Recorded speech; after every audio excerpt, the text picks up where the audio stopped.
பகவான் ரமண மகரிஷி ஒருத்தரை ஆட்கொள்கிறார். அவர் பகவான் ரமண மகரிஷிகிட்ட வரும்பொழுது அவர் ரொம்ப கஷ்டத்தில் தான் வரார். பகவான் ரமண மகரிஷி அவரை ஆட்கொண்டு த செல்ஃப் ரியலைசேஷன் அப்படிங்கிற அற்புதமான நூலை ஏற்ற வைத்து இன்று அந்த நூலை படித்தால் கூட நமக்கு பகவானை தரிசிக்கக்கூடிய ஒரு பாக்கியத்தை, அந்த அற்புதமான வாய்ப்பை நமக்கு ஏற்படுத்தி கொடுத்த இந்த அற்புதமான பக்தர் யார் அப்படின்னு பார்த்தோம்னு சொன்னால் வி நரசிம்ம சுவாமி அப்படிங்கிற இந்த அற்புதமான நம் தமிழகத்தை சேர்ந்த மகான்.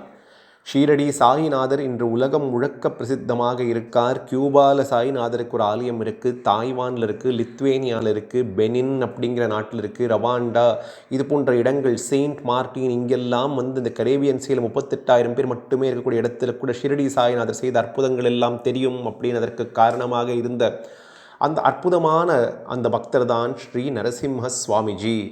அந்த நரசிம்ம சுவாமிஜி அவருடைய வாழ்க்கை எப்படி ஆரம்பித்தது, அவர் எதெல்லாம் சாதித்தார் வாழ்க்கையில், அவரோட வாழ்க்கையில் நடந்த அந்த பெரிய துயரம் என்ன, அவருடைய மகளும் அந்த கிணற்றில் விழுந்த அந்த இறந்த அந்த விஷயம் அவரை எப்படி பாதித்தது, பிறகு அவர் எந்த இடத்திற்கு அவர் வாழ்க்கையில் எப்படியெல்லாம் போய் இந்த மனித குலத்திற்கு என்னெல்லாம் சேவை செய்தார், இந்த நரசிம்ம சரஸ்வதி அப்படிங்கிற அந்த சேவையின் மாணிக்கம் அப்படிங்கிறது தான் இன்று ஆசான அகத்தீஸ்வரர் கடாட்சத்தால் தியானிக்கப் போகிறோம்.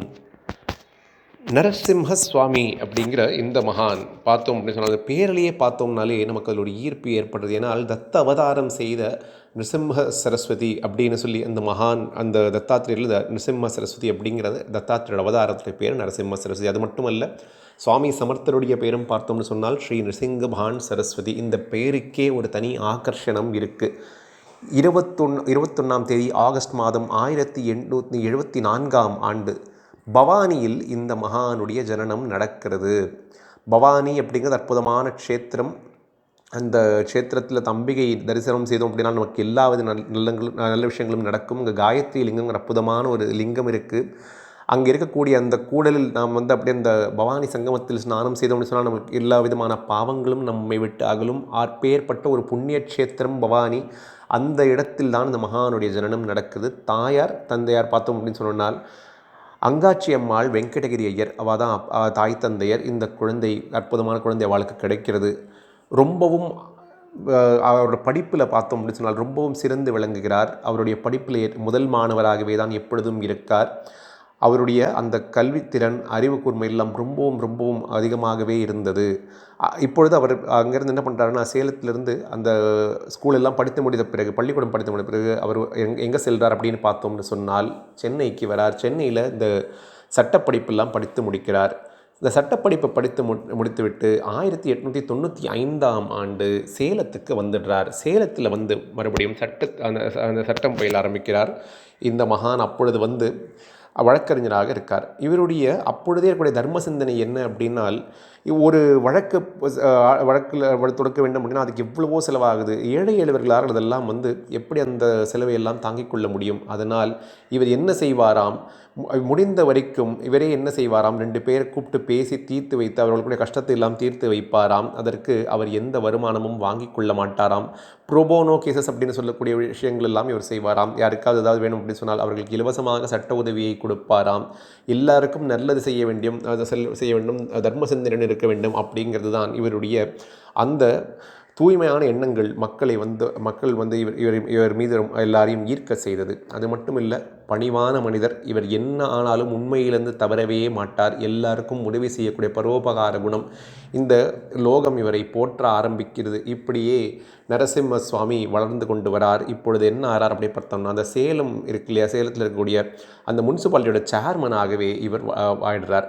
இவர் அற்புதமான அவருடைய திறன், அந்த சட்டத்தை கையாளக்கூடிய அந்த திறன், அது அவருடைய புரிதல், அவருடைய இந்த புத்தி கூர்மை, இதெல்லாம் எல்லா விஷயத்திலும் அவருக்கு வெற்றிகளை குவித்து கொடுத்து அவருக்கு நிறைய பேர் அவரை நோக்கி வர ஆரம்பித்தார்கள். அவருக்கு கை நிறைய மகாலட்சுமி கடாட்சம் கிடைக்க ஆரம்பித்தது. அன்னை மகாலட்சுமி தாயார் அவர் மீது எப்பொழுதும் சந்தோஷமாகவே இருந்தார். இவருடைய மனைவி சீதாலட்சுமி அப்படின்னு பார்த்தா, சீதாலட்சுமியும் தர்மசிந்தனையுடையவர். அந்த அம்மாவும் அவரோட இந்த மகள்களுடன் சந்தோஷமான ஒரு வாழ்க்கை வாழ்ந்து கொண்டு வந்தார். இவ்வளவு செல்வம் ஈட்டிவிட்டார். எல்லாருக்கும் அவர் எல்லா விதமான நல்லதும் செய்து கொண்டிருக்கார். அப்படிங்கிற போது அடுத்த எந்த விஷயத்தில் ஈடுபட வேண்டும் அப்படின்னு பார்த்தார். பாலகங்காதர திலகர் மீது இவர் ஈர்க்கப்படுறார். பாலகங்காதர திலக்கு தன்னால் முடிந்த எல்லா விதமான சேவைகளையும் செய்கிறார். இப்படியே அவர் வளர்ந்து அந்த எம்எல்சி அப்படின்னு சொல்லக்கூடிய மெட்ராஸ் லெஜிஸ்லேட்டிவ் கவுன்சில் அந்த இதில் அந்த தேர்தலில் வெற்றி பெற்றுறார் நரசிம்ம சுவாமி. இவர் தான் அந்த லெஜிஸ்லேட்டிவ் கவுன்சிலில் இருக்கக்கூடிய அந்த முதல்ல அலங்கரித்த முதல் இந்தியர் அப்படிங்கிற பெருமையும் இவருக்கு தான் கிடைத்தது. 1912 அந்த தேர்தல் வென்றவர் 1920 வரை அதிலேயே இருந்தார். அது மட்டும் இல்லாமல் அன்னி பெசன்ட் அம்மையார் அவர்களுடன் சேர்ந்து இந்த ஹோம் ரூல் லீகிலையும் அவர் அவருடைய பங்கேற்பை கொடுத்தார்.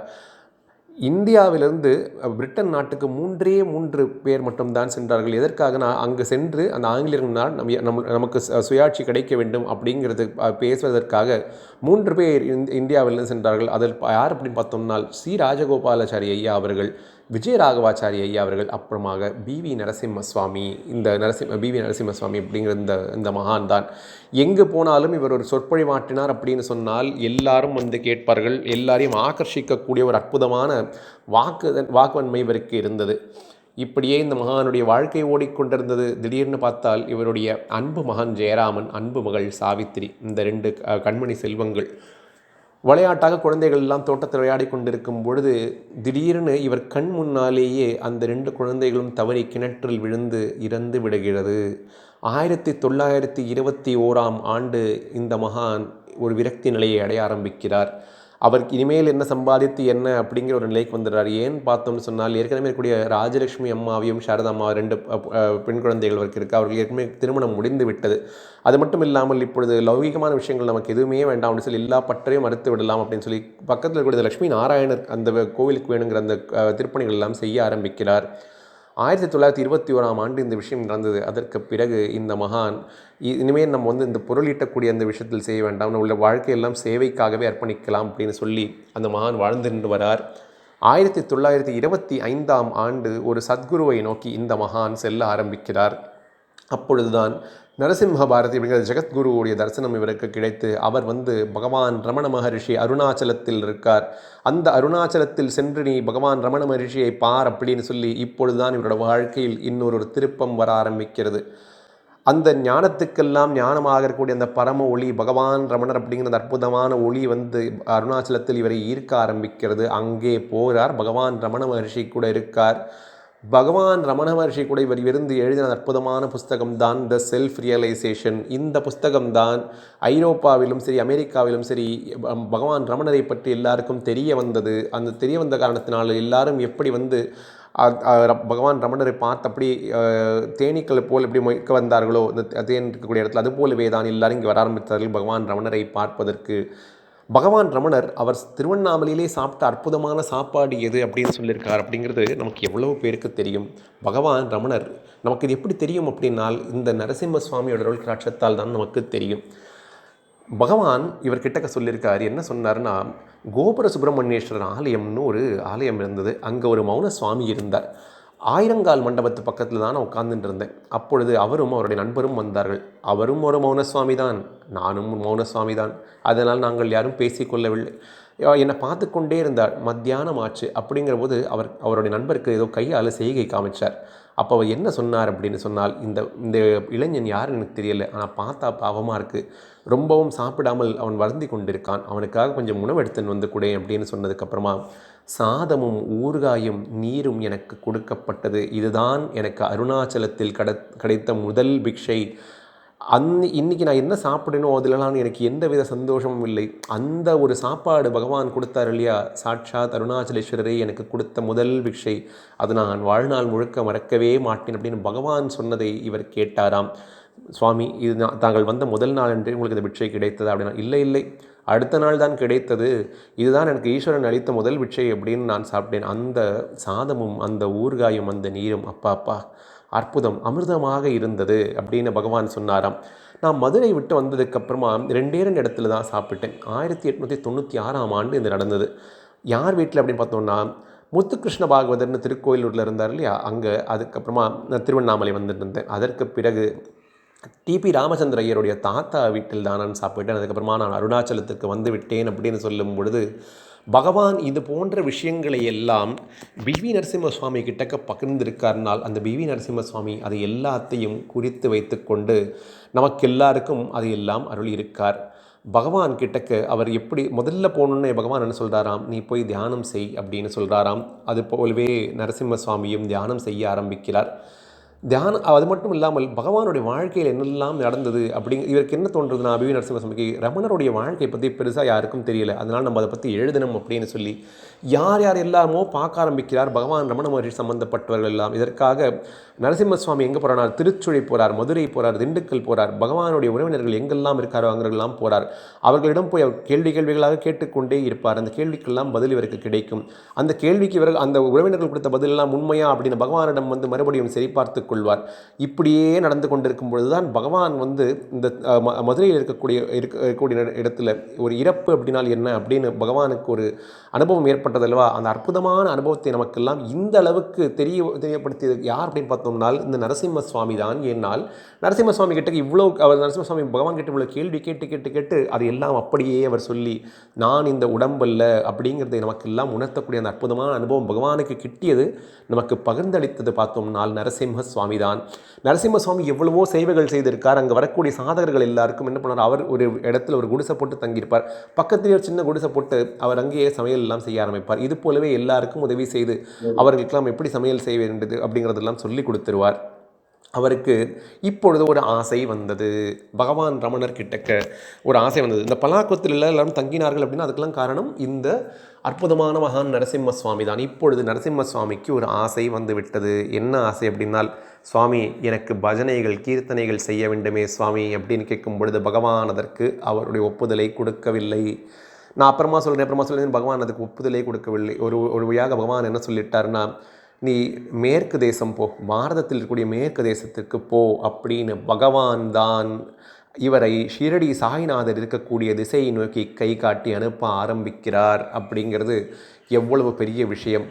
இப்பொழுது சுவாமியே சொல்லிட்டார் அப்படிங்கிற காரணத்தினால இவர் என்ன பண்ணுறார் அப்படின்னு சொன்னால், சரி அப்படின்னு சொல்லி மனசு அப்படியே இவர் கல்லாக்கிண்டு திருவண்ணாமலையை விட்டு போகிறார். ஏன் இவர் பகவான் ரமணரை விட்டு இந்த இடத்திற்கு போனார் அப்படிங்கிறது அங்கே இருக்கக்கூடிய ரமண பக்தர்களுக்கெல்லாம் அது ரொம்பவும் பெரிய ஒரு சந்தேகமாகவே இருந்தது. ஏன் இப்படி திடீர்னு போயிட்டார் அப்படின்னு. அப்பொழுது டிபி ராமச்சந்திரையர் ஒரு முறை திருவண்ணாமலையிலிருந்து வேலூர் செல்லும் பொழுது பிவி நரசிம்ம சுவாமி அவருடைய கால் உடைந்திருந்தது. ஒரு ஃபஸ்ட் கிளாஸ் கம்பார்ட்மெண்ட்டில் அவரை பார்க்குறார். அப்போது அவர்கிட்ட 1956 இந்த கேள்வியை கேட்கிறார். தாங்கள் ஏன் பகவானை விட்டு தாங்கள் ஏன் சென்று விட்டீர்கள் அப்படின்னு சொல்லும்பொழுது நரசிம்ம சுவாமி சொன்னார், எனக்கு பஜனை பாடல்கள் பாட வேண்டும் அப்படின்னு அவர்கள் பாதங்களிலேயே தான் இருக்க வேண்டும் அப்படிங்கிறது என்னுடைய ஆசை. ஆனால் பகவான் என்ன சொல்லிட்டாருன்னா, போ, நீ ஷிரடிக்கு போ, நீ அந்த மேற்கு திசையை நோக்கி செல் அப்படின்னு பகவான் எனக்கு உத்தரவு கொடுத்துட்டார். அதன் காரணமாக நான் இங்கு வந்து விட்டேன். இது பகவானுடைய அருள் கடாட்சம், பகவானுடைய ஆக்ஞைப்படியே நான் செய்தேன் அப்படின்னு சொல்லும் பொழுது டிபி ராமச்சந்திரர் ஐயா அவர் பார்த்து நரசிம்மசுவாமியோட கண்ணில் அப்படியே இந்த கண்ணீர் அப்படியே மல்கி நிற்கிறத அவர் பார்த்தாராம். அப்பொழுது அங்கிருந்து நரசிம்ம சுவாமி என்ன பண்ணுறாருன்னு சொன்னால், பகவானே உத்தரவு கொடுத்த காரணத்தினால நேராக பண்டர்பூர் போகிறார். அங்கு விட்டலனை பூஜை செய்கிறார். கேட்காவும் போகிறார், பூனாவுக்கு போகிறார். சத்குரு நாராயண மகாராஜை பார்க்கிறார். அங்கிருந்து நாராயண மகாராஜ் சொல்கிறாருன்னா, நீ மெஹர்பாதுக்கு போ, அகமது நகர் பக்கத்தில் இருக்கக்கூடிய மெஹர்பாதுக்கு போய் மெஹர் பாபா அப்படிங்கிற மகானை பார் அப்படிங்கிறார்.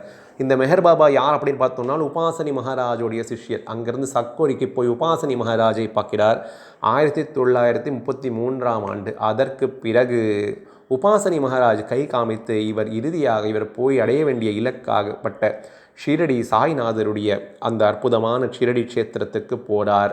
அங்கு சென்ற பிறகு 1936 சாய்நாதருடைய சமாதிக்கு சென்ற பிறகு இவருக்கு அவ்வளவு சந்தோஷமும் புலகாங்கிதமும் ஏற்படுறது.